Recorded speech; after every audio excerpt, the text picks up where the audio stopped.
இன்றைக்கி என்னென்னு பார்த்தீங்கன்னா ஒரு 3/4 கிலோ மட்டன் எடுத்திருந்தாங்க. அதுதான் குழம்பு வச்சுருந்தோம். ரொம்ப சிம்பிளாக குக்கர்லேயே வச்சாச்சு.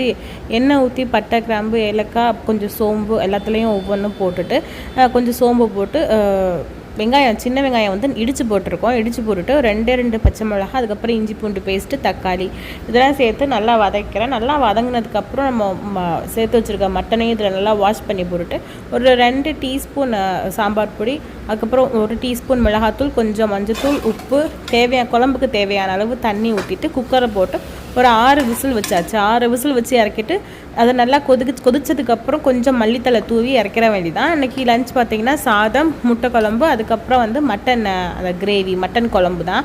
ரொம்பவே சிம்பிளாக டக்குன்னு வச்சிடலாம். நமக்கு இது வெட்டுறது மட்டும்தான் வேலை, மற்றது எதுவுமே வேலை கிடையாது. குக்கருங்கிறனால டக்குன்னு வச்சிடலாம்.